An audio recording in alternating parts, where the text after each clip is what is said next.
Les pollutions de l'esprit. Il y a des pollutions chimiques. Elles contaminent les aliments, l'air, l'eau.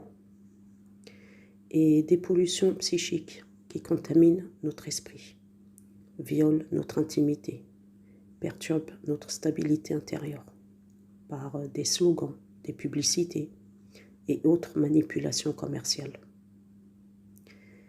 Il existe de nombreuses études sur ce matérialisme psychotoxique, dont on sait qu'il provoque beaucoup de dégâts variés. Par exemple, des vols d'attention, de conscience et d'intériorité.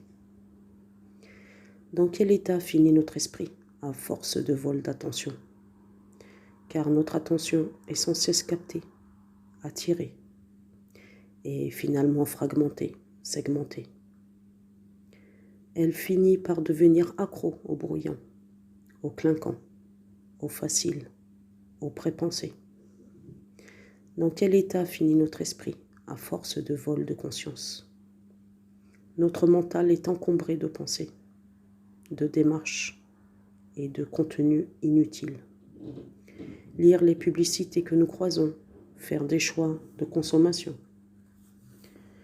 Il faut de l'espace mental pour que la conscience et l'intériorité émergent. Le disque dur de notre conscience est encombré de trop de choses inutiles. Car la conscience prend naissance dans l'intériorité. Plus nous courons après de l'externe, moins il y a de conscience. Ces vols d'attention et de conscience aboutissent donc à des déficits d'intériorité. Il entraîne aussi un raccourcissement de nos pensées. Aujourd'hui, nous sommes énormément sollicités, si bien que notre mental n'est jamais en paix.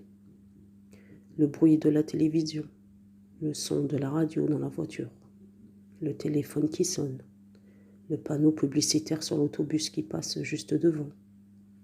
On n'arrive pas à avoir de pensées longues. Nos pensées sont courtes.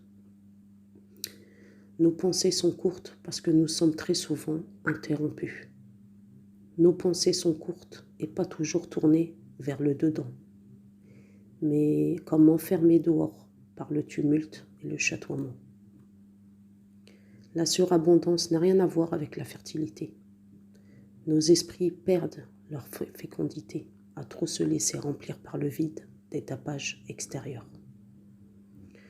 Alors bien sûr, quand on essaie de penser et de pratiquer l'introspection, c'est-à-dire de réfléchir par soi-même, au calme, au silence, dans la continuité, on ne sait pas, ou on ne sait plus.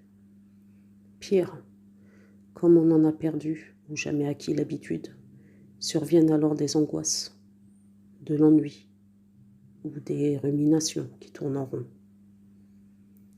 Alors vite, nous opérons un retour vers l'extérieur de nous-mêmes, retour à ce tumulte et ce remplissage rassurant. Nous souffrons ainsi d'un déficit généralisé d'intériorité, car il manque dans notre société tout ce qui permet l'introspection. Nous sommes carencés. Carence de lenteur, de calme, de continuité. Les maladies de carence sont insidieuses. Si nous sommes carencés en vitamine C ou D, en oméga 3, en sélénium, il ne se passe d'abord rien. Nous ne suffoquons pas, nous ne tombons pas à la renverse. Pas d'effet immédiat.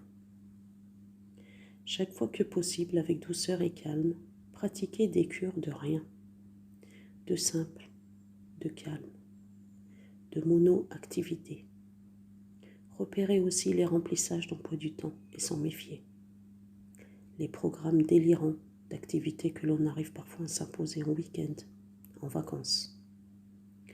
Lutter contre les carences de calme, fuir les agressions, les sollicitations, redevenir sensible à tous les trop, musique tout le temps, images tout le temps, écran tout le temps, détachons-nous.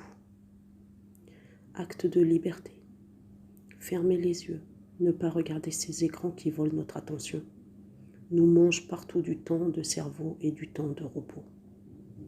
lutter contre les carences de continuité, repérer les interruptions incessantes qui ponctuent nos journées, élever son niveau de conscience par rapport à elles, résister à la tentation de regarder ses emails, SMS, tweets et autres, de passer un coup de fil ou d'aller faire un tour sur Internet.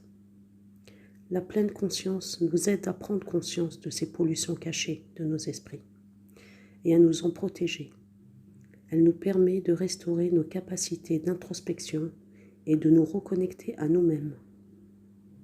Au lieu de toujours vivre sous perfusion d'injonctions, de distractions, d'activations extérieures, elle nous propose de ne rien faire et de rester juste là. À notre poste d'observation, à la vigie de l'introspection, la pratique de la pleine conscience nous aide à décrocher. On n'y recherche rien. Il n'y a pas de but. On se donne le temps. On décide librement d'aller doucement.